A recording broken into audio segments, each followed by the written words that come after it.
We are raw and real Western women who have endured the fires of life, and though we carry the brands of our trials, we are learning how to satisfy our thirst with the well water that comes from the only one that can truly satisfy, Jesus. Journey with us as we explore an unlimited range of topics. We will discuss our personal experiences, the good, the bad, and the ugly, along our beautiful journeys to the well, and so much more. water up!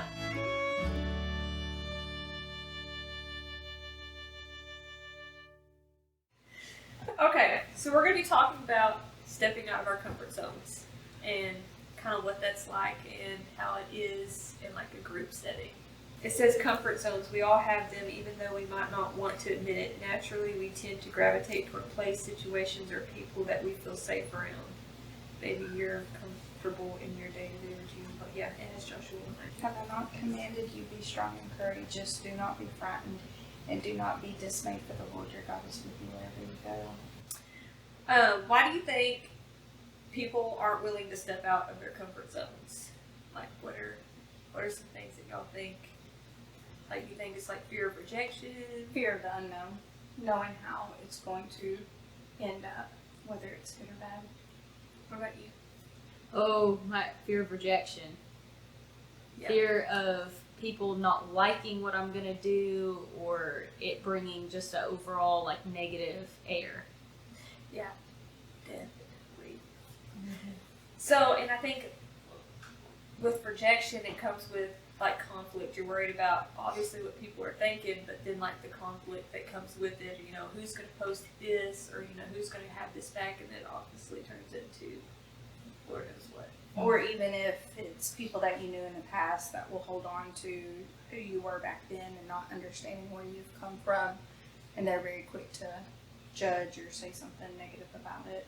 Yes, the people that don't know you as you grow. oh, so-and-so would never do that. You know. Yeah. This is who they used to be, you know, Mm-hmm. and then they constantly bring that back up.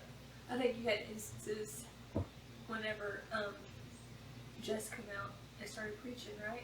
Yeah, I think that's a hard thing especially whenever you live kind of a more carefree lifestyle and then you try to dial it in and actually live for the Lord, that people will hold on to who you were. And a lot of times people don't see that slow transition into that walk. All of a sudden you see someone standing on a pulpit starting to preach and they don't understand, well, you weren't like that. Yeah, how'd a you while get back. there? Is this real? And a lot of people don't understand that that's real. A lot of people There's won't a lot of accept time. the new you either. No. Like they won't let you. It's almost like if they didn't see the steps, they can't visualize the process. So it's like, well, that can't be, Yeah. because that's not the person that I know.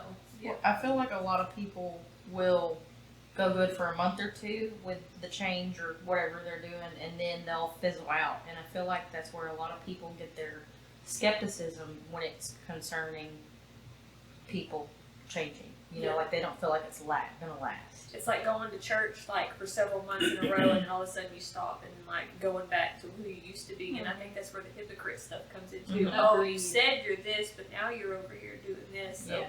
it's hard stepping out and I think another one is judgment of motive too, because you may take action to do something and people are automatically going to judge why you're doing that, or think that you have an ulterior motive behind, you know, what's actually your honest motive. Mhm. Yep. But when you step out of your comfort zone, it has to be for you and for nobody else, and your motive should only matter to you. What other people think or the why behind it is nobody else's business. Because a lot of times they won't understand the No. why, because they're not in the same walk that you're in, or they don't have the same desires as an end game that you do. And I think a lot of that comes into, like, the Holy Spirit speaks to everybody differently.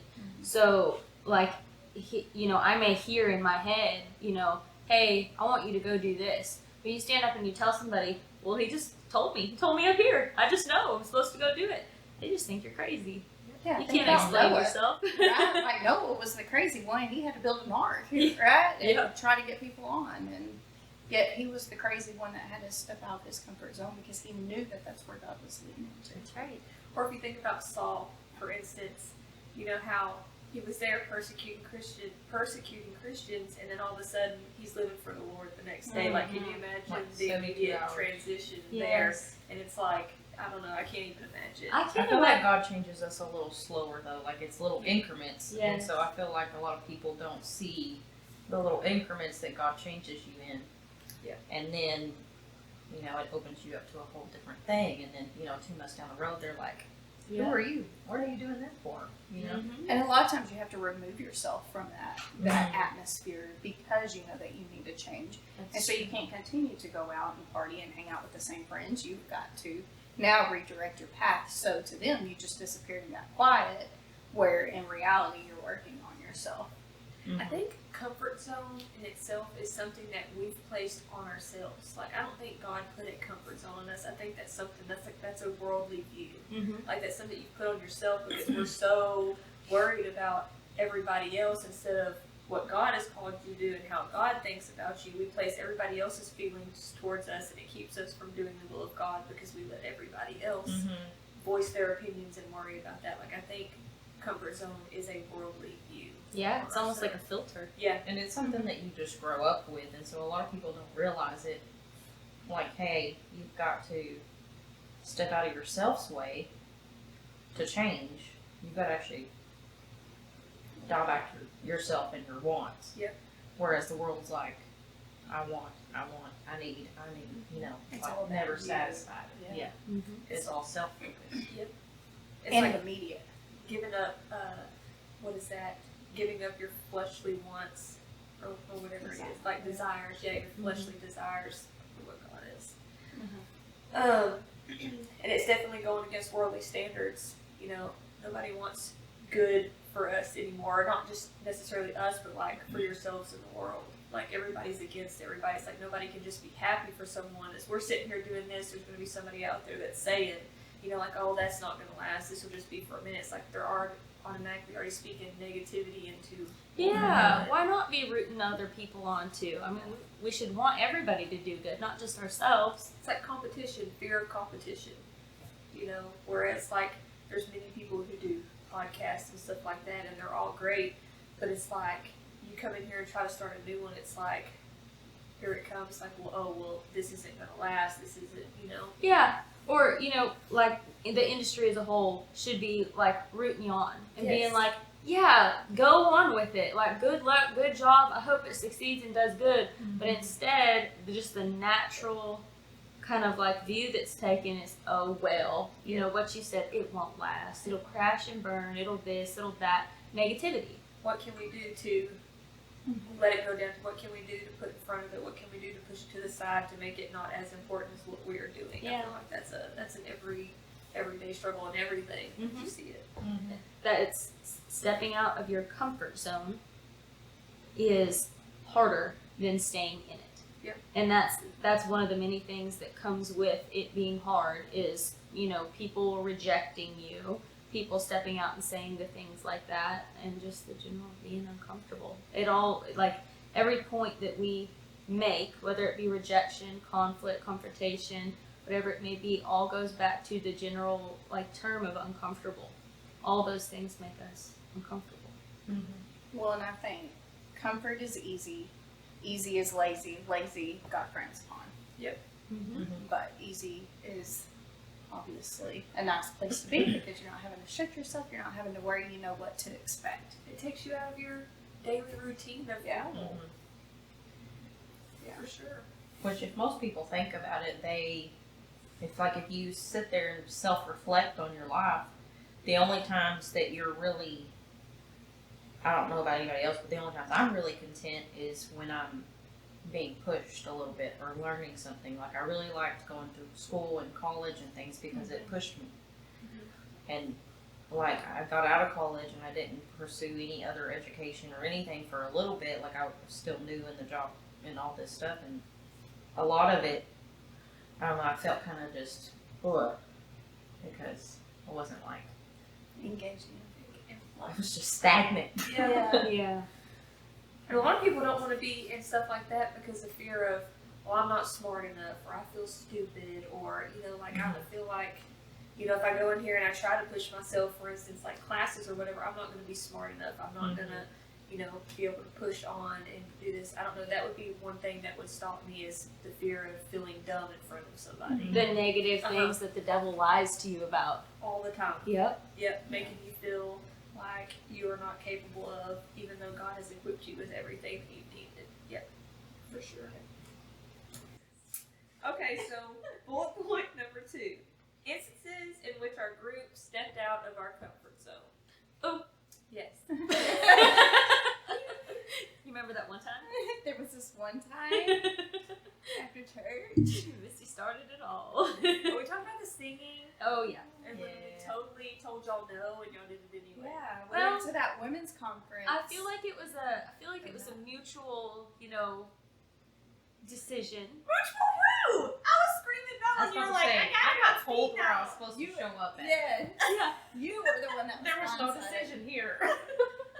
No, we were sitting there and they were playing music at the women's talk, and that song came on, and for some reason I was like, we have to sing that song. Which one was it? Nothing. It was Yeah, Cody nothing Carter. else. Nothing else. Yeah. Yep. And I just knew that we had to sing it, and I'm not a singer, so here we are. And if I recall correctly, you said we need to put action to this right now. Right now. And as we were driving home, I think we just pulled up to the house, right? Yep, we did. And we called Ron and said, we have to do this. We don't know why, but we have to do this. Yes. So y'all volunteered us all and then told us about And it. then told you. You had to find out later. We I had said no, Jill. I said no, and they overrode me. Like, they looked at me and was like, sit down. And I was like, okay. Okay. Like, I had no say.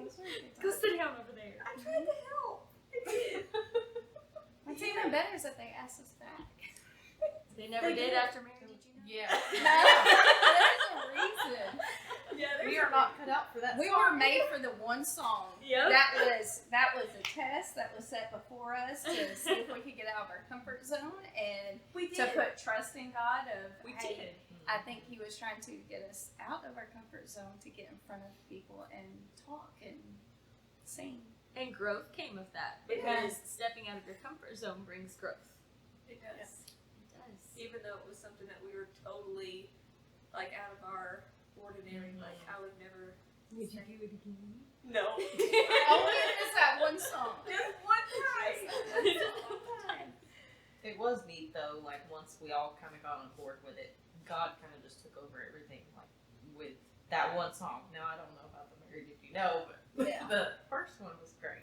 Yes. Yeah. I like the first one, but We sang it twice at church, didn't we? We did, wasn't it? Once in the morning and once in the evening? Yeah, I really feel like we sang it twice. Yeah. Yeah. I wasn't there on the second one. I was Yeah. out of town. That's Sorry, right. Yeah. Sometimes I feel like God has jokes, even though like I He know does. that was meant to be, but like He knows none of us are singers besides like Sarah, and it's like, okay, Oh, no. bring this in and let's watch this just to see if you'll obey me. Well, and I think it helped our group too because then we had to struggle together because I Yeah. think all of us knew that we needed to, but didn't full on just want to. It just kind of was That's like right. a period of obeying. Yeah. Which is odd to say that through just a song. Yeah. Well, it kind of shows how important it is to have a circle to lean on.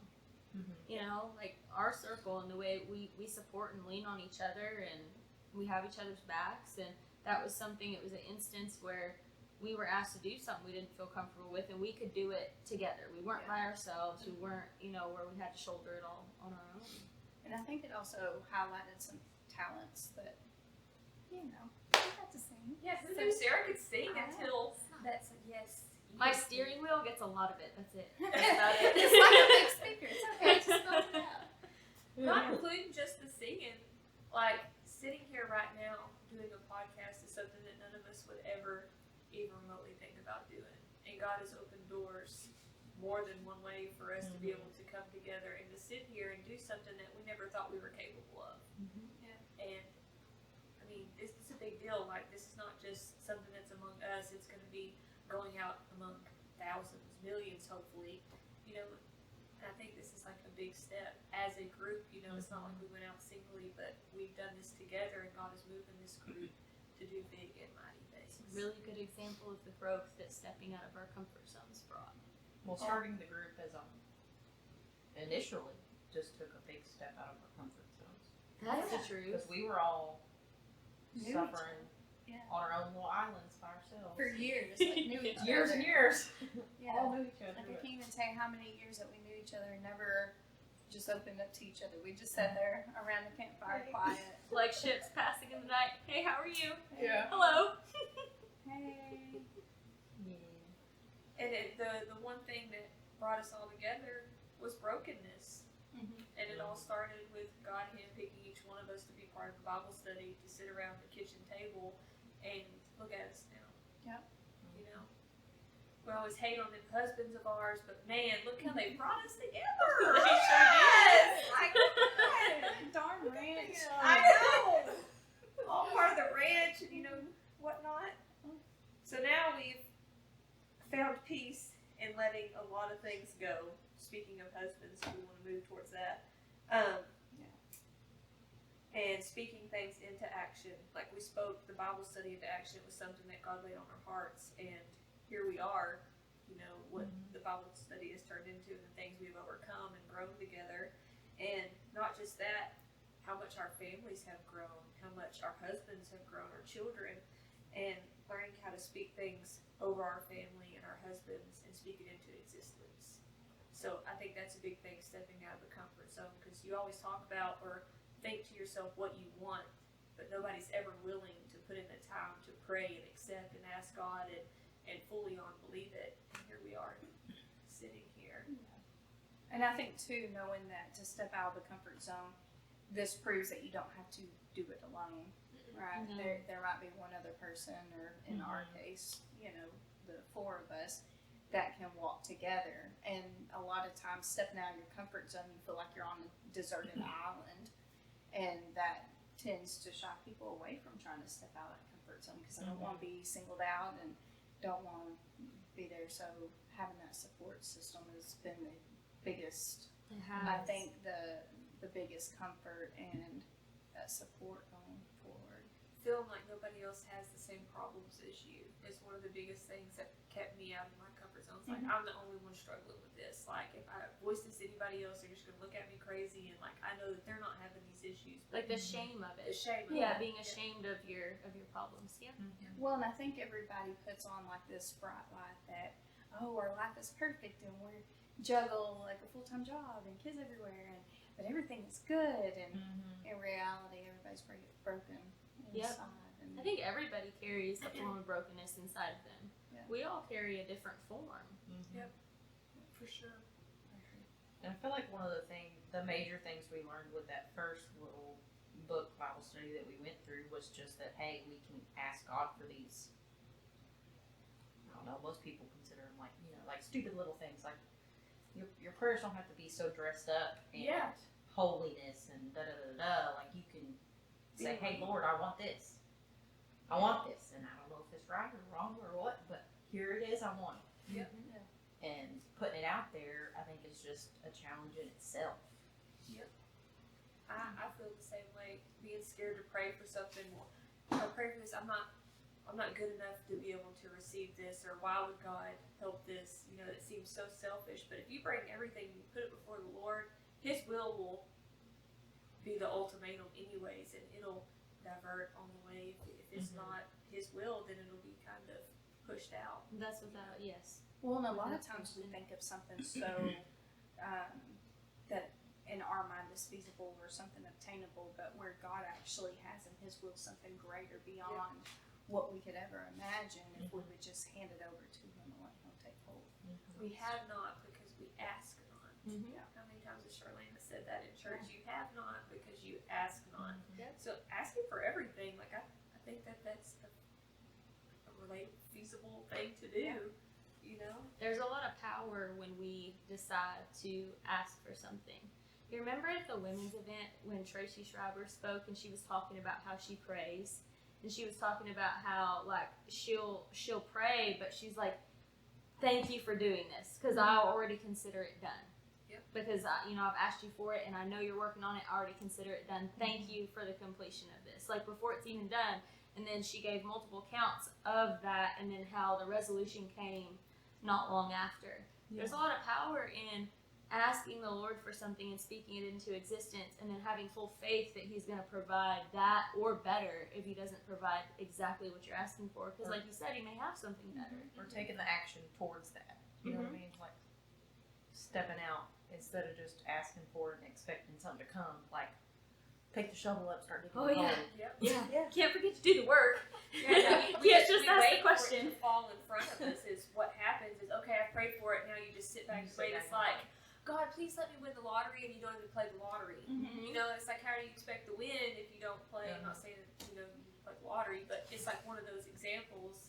If you don't put in the work, how is He supposed to help you succeed, bless you, and move you forward if you're just going to sit there? Exactly. Back to the slothful and lazy. Yep, slothful and lazy. Get that Get out of that. here. Yep. Put it in your back pocket. Right. It is there. I know one of the biggest things I think that I had a hard time asking God for was changes that I felt needed to be changed for or things that I wanted my husband to be. And so, like, after Charlena had talked with me, she was like, speak it into an existence and go ahead and thank Him for it, kind of like you said Tracy did. So, like, things like, my man is a man of wisdom, my man is a man of knowledge, he's a man of prosperity, whatever you want to do, and start speaking it over them. And when people come up to you and talk to you about them, like, you go ahead and speak that to them too.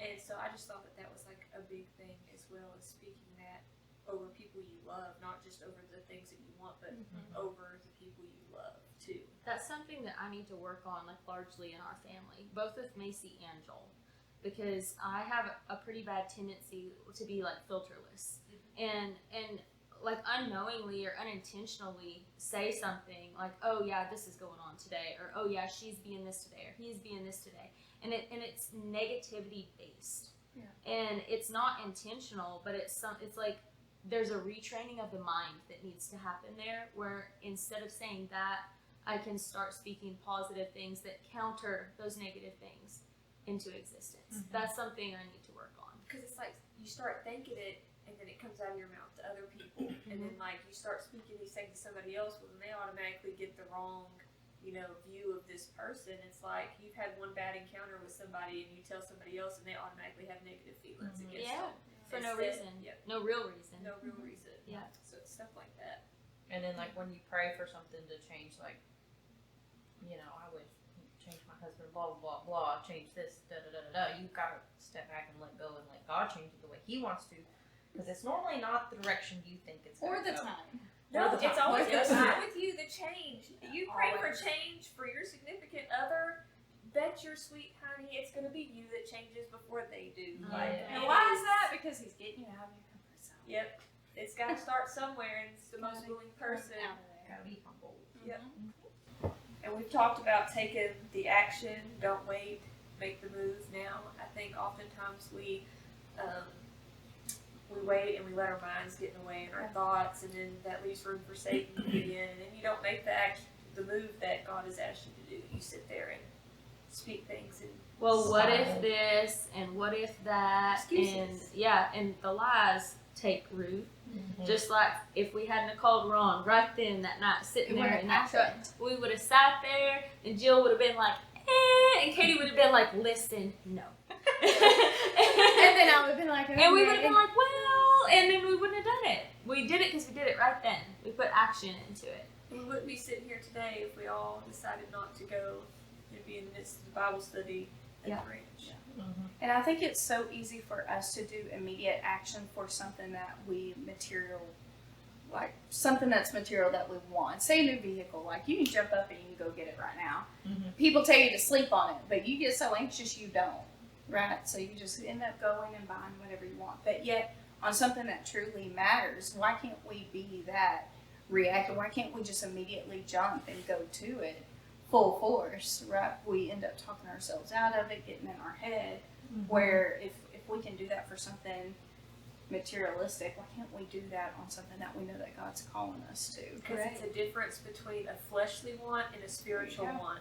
The flesh automatically is like, yes, and you go ahead and tell your flesh no, you can bet that it's going to be irritating you. It's going to go like it's going to eat you alive. Tapping you Yeah. on the shoulder. But yet you have a spiritual want there, and it doesn't do that to you. Like if you decide not to do that, like it's an immediate shut off, and you just go back. That's It- right. At least it feels like to me. It's like the devil has you in the flesh. So let me put this in front of you, and I'm going to eat you alive with it. Where God's just sitting in the background, slightly nudging you. Hey, don't Yeah. forget about this.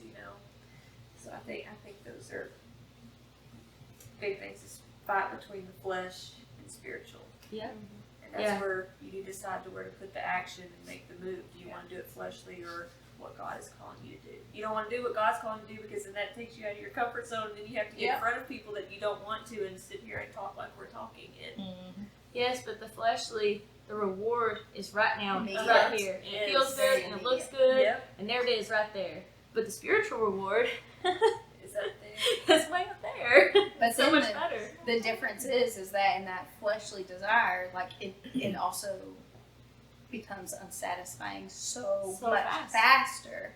Where on the spiritual realm, like you have longer to get it, but it sustains forever, right? Yes. So we just want that immediate instead of being patient.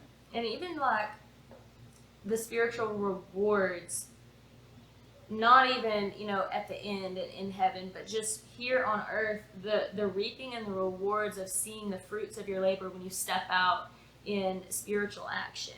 Like stepping out into the Bible study, stepping out, being active at church, stepping out into the podcast. Like the fruits of those actions are so much more rewarding than stepping out into a fleshly want. Because the fruits of that are instantaneous and fleeting. Yeah, but this is more of like a delayed gratification Yes, down the road that we may or may not see in this world. that's true. I think that's what gets us right there.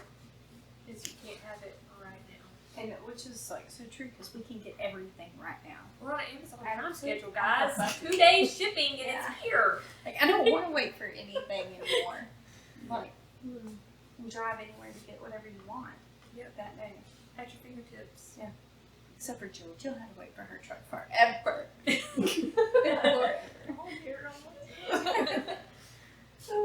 Yeah. So, bullet point number 3. What is it like to step out and the result and feeling of it? So my personal, and given this doesn't apply to everybody, this is specifically me, but it hasn't always been this way. I used to be nervous about stepping out of my comfort zone, like it would give me cold sweats. I didn't like the way it made me feel. I would get shaky in my hands. I didn't like it. And now I have been in enough situations where I've had to do that, whether it be public speaking or through horse sales or whatever it may be, that I've grown to be more comfortable with it when I get put into those positions. And there's something inside you, like when you get the butterflies, when you try something new, and you have to like reach down and like grab it and pull it out and be like, I've got this. And you almost put blinders on, like tunnel vision, and you just march right into it and hope for the best. And once you get in the midst of whatever it is that you're doing, once you get started, once you pass go, it's easier. It's more of like the lead up to whatever you're stepping into that gets you. Once you get started, it gets easy, and then it gets fun, and then you get comfortable, and then you grow. And that's what it's been for me. That's how it makes me feel when I try new things now, or when I'm asked to do things I'm not comfortable with. I try to look at it with a different perspective. Instead of that fear that used to reside, I look at it with, cool, how do I get to grow this time?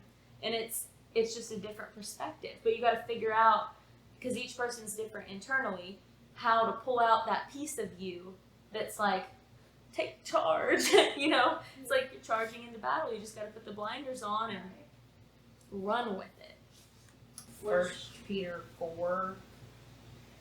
12, Beloved, do not think it strange concerning the fiery trial which is to try you, as though some strange thing happened to you, but rejoice to the extent that you partake of Christ's sufferings, that when his glory is revealed, you may also be glad with exceeding joy. If you are reproached for the name of Christ, blessed are you, for the Spirit of glory and of God rest upon you. I think on the feeling of the stepping out, I would say I have like the cold sweats, the get nervous, like you immediately just like want to run away. Squeak. Yes, I did squeak. I started crying and then I squeaked. Like I got 2 words in. It was a mighty powerful squeak. And it was like it was big. It was bad. Anyways, guys, afterwards it was good. I got to sit down. I almost passed out a few times, but it's fine. It's fine. After that, God showed me that it doesn't matter who you're in front of. If He's for you, who's going to be against you? Like, really, what are they going to say?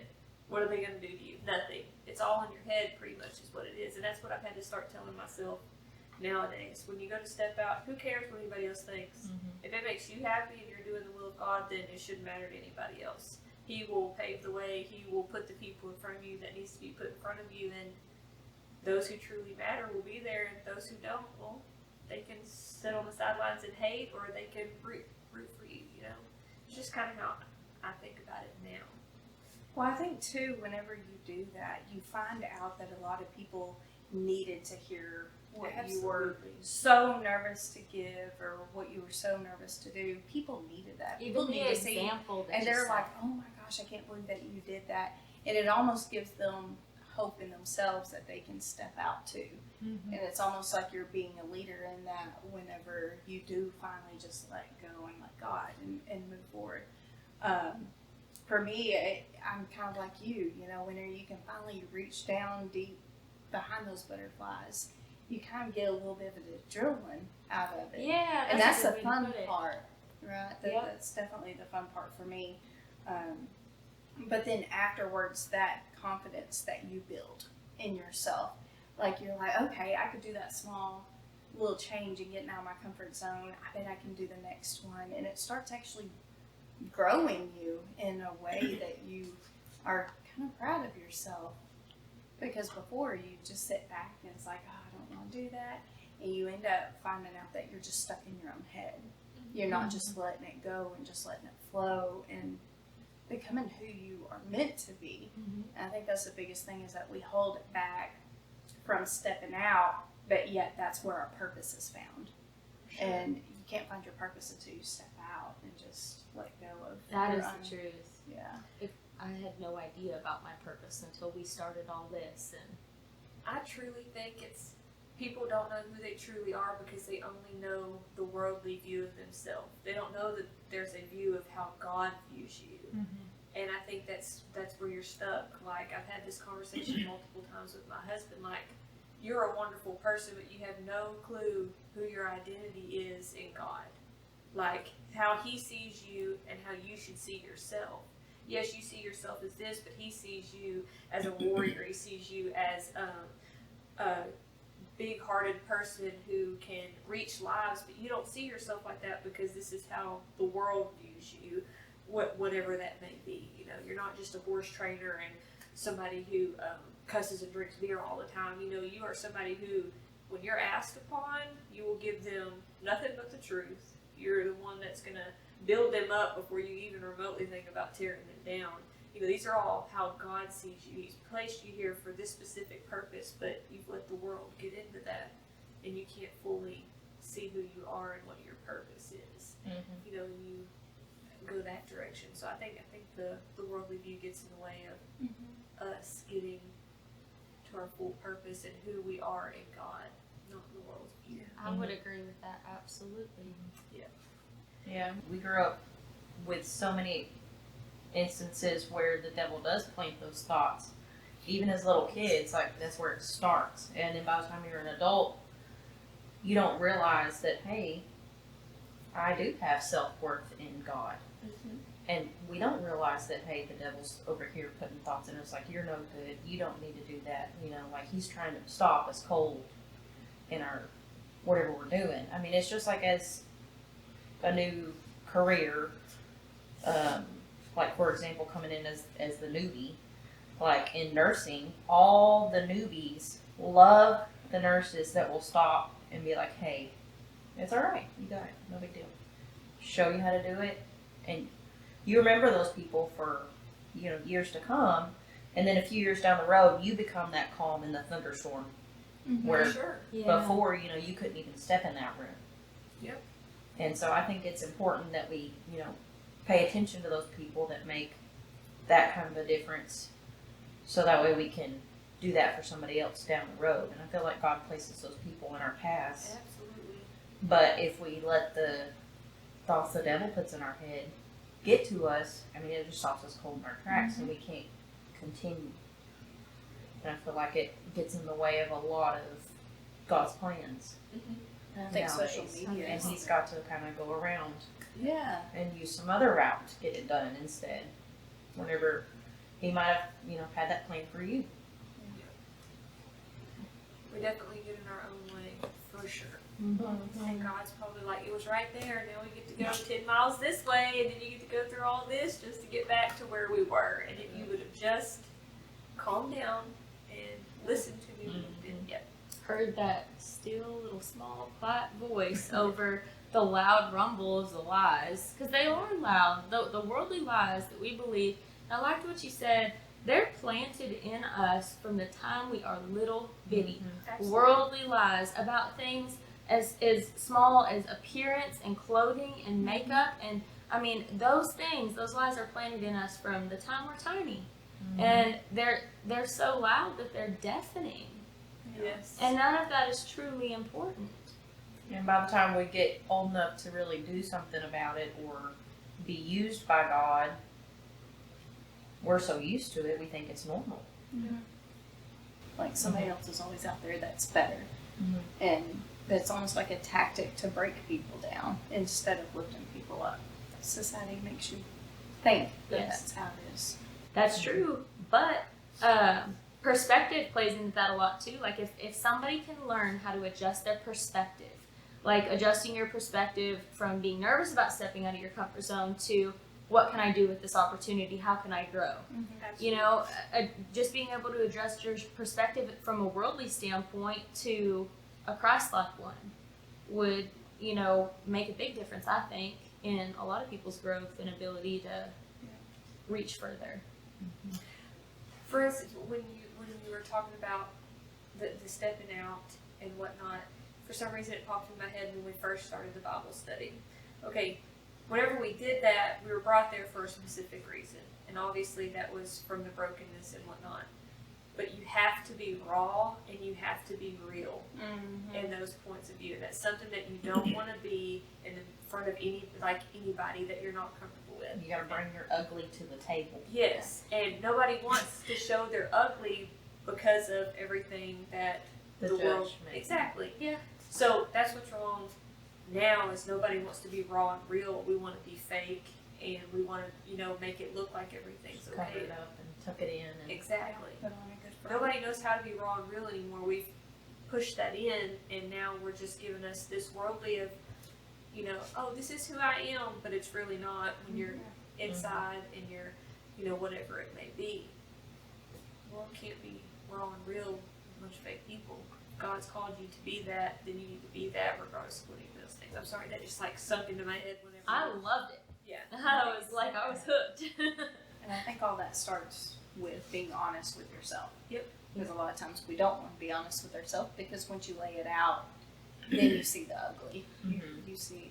Or you may think it's ugly, but that's somebody else's saving grace. Yeah. You know, if Yeah. his voice said it, be like, oh my gosh, like what you said that really opened the light to me. I've been struggling with this, and that was the answer. Like we take our brokenness or stuff that's ugly as a bad thing when somebody out there is needing it. They're been praying for it. It's just like, Yeah. let me lay this out here.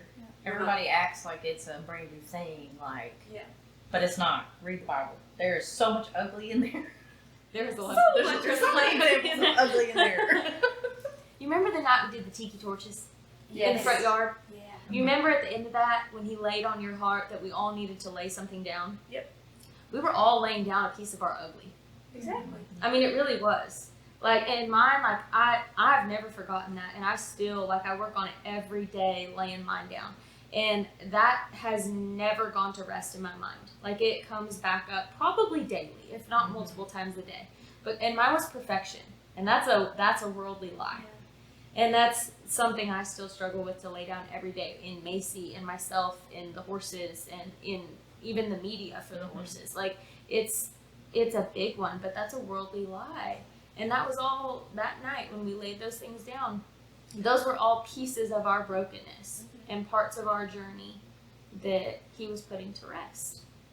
Control. I think being in control is mine. That is something that I struggle with daily. And matter of fact, me and Right Keegan here. just had a talk about that. I told him, I said, I constantly feel like I have to be out here because I have to be in control. And he said, but you don't. He was like, you're wasting all of your time that you're wanting to put into your book, and you're wanting to do this. He says, because you're out here thinking that you have to do everything. He was like, do the few horses that you do, feed and water. And he said, go do you. Like, I have this, it's under control. Like, I don't need you to control everything. And that's my biggest thing is I want to be in control because I want to make sure that it's done.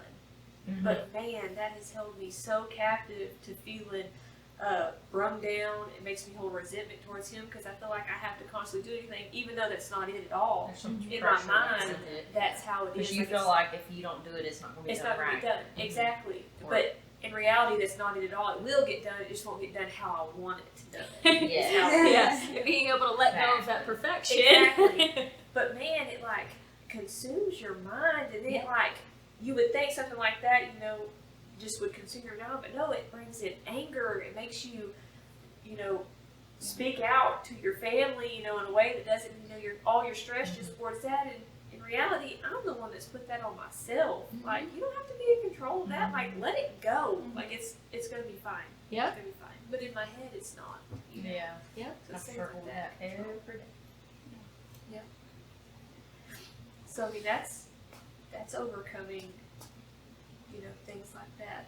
Like looking at yourself, understanding what you need to change in yourself as a self-reflection, and then putting action towards it. I mean, to me that's a big stepping out of your comfort zone because that's a lot of changing that you have to do there. It is. Well, look how long have we been on this journey? It's been 2 years, right?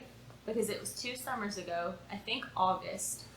I Yeah, it remember was still correctly. hot when we started. Yeah. So we were right at 2 years and there has been a lot of growth take place in 2 years A in lot this of room. change. A lot of growth and a lot of change, and not just in us, but in our families. Absolutely. I feel like stepping into that at first, like I obviously have the control issue like you do, but I didn't know that I had that issue.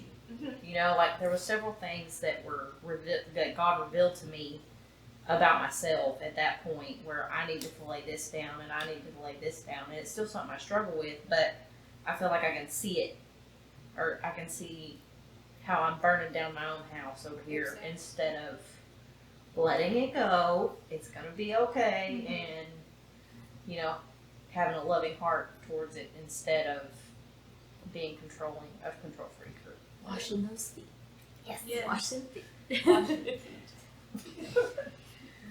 It's a real struggle, especially when you have to start looking at yourself. Like, that in itself is a comfort zone.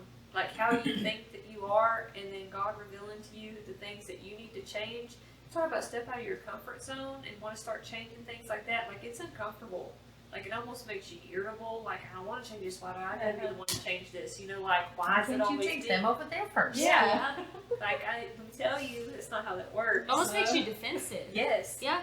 Like, there's nothing wrong with me. Maybe it's you that's the problem, and it's not. Like, that in itself is a comfort zone. Yeah. You get comfortable with how you are, how you think, how you do things. In reality, you need to take a step back because you're probably crushing your family, your relationships, whatever it is over here, Right. because of your comfort zone. I can say that I was. I know I do. Yes. I know. Yes. And it was not revealed to me that was my ugly that I needed to let go of until we were standing that night at the tiki torches. Until you said we're each gonna let go of something. I didn't know what my thing was. He smooth put it on my heart like I saw the word. Yeah. I didn't know. I had no idea. It's like stepping into the Bible study. I had no idea. thought I could do no wrong. You know, like Yeah. you think, yes, obviously I could do wrong, but It's like you were like blinded to that issue. Yeah. It's like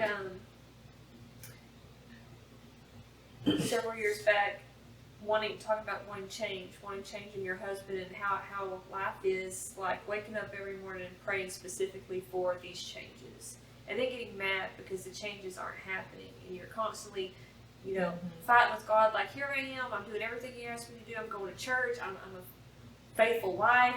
I'm a good mother. I attend to the home. Like, He literally has to do nothing, and here we are. You know, He's still doing this, and I'm over here, and you know, just complaining. And then God turned around and telling you, you're right, He does do these things, but I'm fixing to lay down something. Everything that you lay down about Him, I'm fixing to lay down too about you. And when I talk about a slap in the face, and I was like, that is not even nice right now. Like, who are you? You know, yeah, you do go to church, but you're also constantly complaining. Your heart complains all the time. You're ungrateful. You are, you know, just starts laying down all these things that you're tearing your house apart and you don't even know it.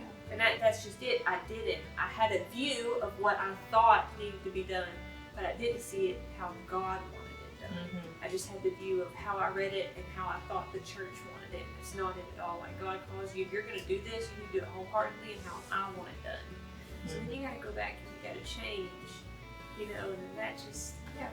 So it's a lot. It's uncomfortable. It's miserable at first until you accept the fact that you have to change those things, and man, it just rolls after that. Yes. Stepping out of comfort zone is not a pretty thing. It's not a pretty journey a lot of the time. It feels really nice at the end, It does. but it doesn't feel nice to start with.